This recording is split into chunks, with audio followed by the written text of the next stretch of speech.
Saudara, di sini dikatakan Yohanes pasal 3 ayat 16 selanjutnya, mengaruniakan anaknya yang tunggal supaya setiap orang yang percaya. Saya mau katakan hal yang berikut secara personal, ya. Tuhan datang juga bukan cuma secara umum, tapi dia menyentuh setiap pribadi. Memang dia datang untuk dunia, untuk semua orang, tapi bukan sekedar semua orang. Dia datang kepada pribadi lepas pribadi. Saudara dan saya di dalam satu keluarga, dia bukan cuma datang kepada suami untuk mewakili seluruh keluarga. Tidak. Dia datang kepada suami, dia datang kepada istri, dia datang kepada anak pertama, anak kedua, anak ketiga. Karena dia ingin setiap kita diselamatkan. Masing-masing orang akan mempertanggungjawabkan apa yang dia buat. Bukan papa tanggung jawab mama dan tanggung jawab anak-anak. Enggak. Bukan mama yang bertanggung jawab untuk dosa anak-anak. Enggak. Tapi masing-masing kita, dari kecil sampai yang terbesar, dari tua yang sampai muda, kita semua bertanggung jawab. Jadi dia datang secara pribadi buat kita juga. Bapak, Ibu, dan saudaraku yang kekasih dalam Tuhan Yesus Kristus. Kalau kita lihat di sini bahwa menyentuh setiap pribadi. Saudara tahu di dalam Yohanes 3 yang tadi kita baca, itu kisah tentang pertemuan Yesus dengan seorang guru agama Yahudi yang bernama Nikodemus. Dia bertemu pribadi dengan Kristus. Kenapa demikian? Karena memang dia butuh Yesus. Di dalam Yohanes pasal 4 ada percakapan, pertemuan yang intim, pribadi lagi antara seorang wanita Samaria bertemu pribadi dengan Yesus. Di dalam ayat-ayat selanjutnya kita lihat Yesus pun bertemu dengan murid-murid secara pribadi. Dia panggil satu persatu, mulai dari Petrus, semua satu persatu dia panggil, Andreas dan semua. Bahkan ketika Petrus sudah jatuh, kembali waktu dia bangkit, dia bertemu di danau pantai Tiberias, dia panggil secara pribadi bicara, Petrus, apakah engkau mengasihi aku lebih daripada yang lain? Dia menyentuh pribadi Petrus yang terdalam. Waktu Paulus datang untuk membunuh murid-murid di pintu daripada kota Damsyik, Paulus bertemu pribadi dengan Kristus. Saudara lihat di sini bahwa semua kisah yang ada Alkitab, dia bertemu pribadi. Wanita Samaria, seorang wanita yang sudah 12 tahun sakit pendarahan, bertemu pribadi dengan Yesus. Dia bilang, asalku jamah saja jumpa Yesus, pasti aku sembuh.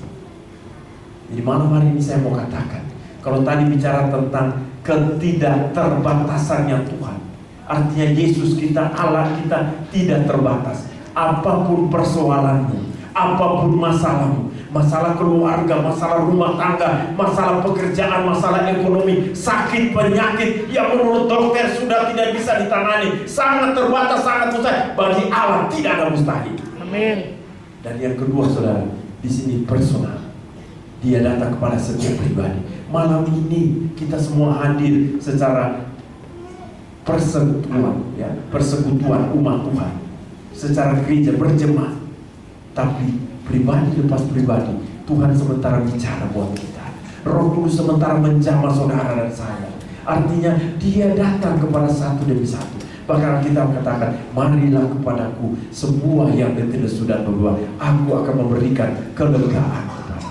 Dia datang, dia tahu. Saudara yang malam ini datang yang persoalan rumah tangga, dia tahu pergumulanmu. Engkau sudah bertahun-tahun berdoa mungkin untuk rumah tanggamu. Engkau yang malam ini datang dengan pekerjaan masa depan, Tuhan tahu. Engkau yang sementara bergumul untuk anak-anak, Tuhan tahu pergumulanmu. Bahkan engkau yang datang dengan sakit penyakit, Tuhan pun mendengar dan dia tahu cerita hati yang terdalam. Dan bagaimana kita meresponi? Kita membuka hati nggak? Saudara yang kasih dalam Tuhan Yesus Kristus. Hal yang keempat, bahwa kasih Allah itu dia bersifat pribadi. Dia menyentuh setiap pribadi. Lalu yang terakhir dikatakan dalam ayat ini, supaya setiap orang yang percaya beroleh hidup yang kekal. Setelah dia menyentuh setiap pribadi, kita tahu sifat yang terakhir, dia bersifat kekekalan. Kasih Allah itu bersifat abadi. Kasih Allah itu kekal selama-lamanya. Kasih Allah itu tidak pernah berubah. Kalau hari ini dia mengasihi saudara, bukan berarti besok dia tidak mengasihi saudara. Sampai kapanpun kasih itu tetap ada. Yang membuat kita merasakan seakan-akan kasih itu berubah, sebetulnya saudara dan saya yang berubah. tidak lagi mengasihi dia dengan sungguh-sungguh. Makanya ada istilah kasih mula-mula. Kamu telah meninggalkan kasihmu yang semula. Ya. Jadi yang membuat rasa-rasa Tuhan tidak menjawab doa kita, yang merasa seakan-akan Tuhan jauh dari kita, bukan Tuhan, tapi kita yang bermain dengan Tuhan, saudara. Hari ini kita dekat karena punya persoalan. Kita berlutut, kita menangis.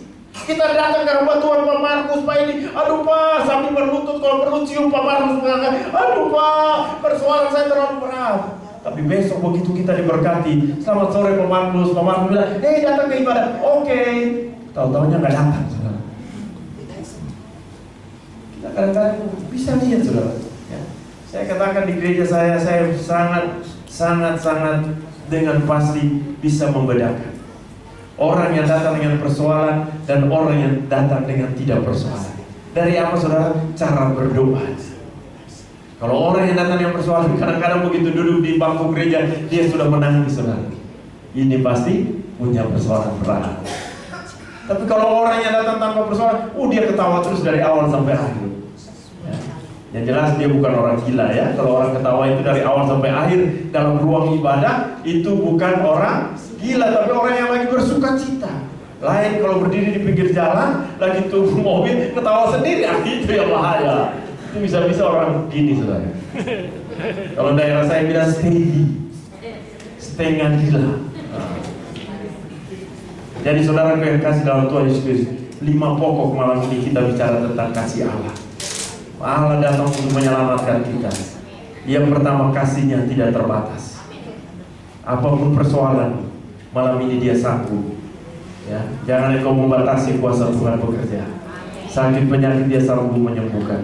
Persoalan rumah tangga keluarga, pekerjaan, masa depan, apa saja, masalah jodoh, Tuhan juga sanggup menyediakan bagi yang belum dapat jodoh. Ya. Yang jelas saya tidak menyiapkan biro jodoh, tapi Tuhan punya jodoh. Stok jodoh di surga tidak pernah habis. Ya, amin.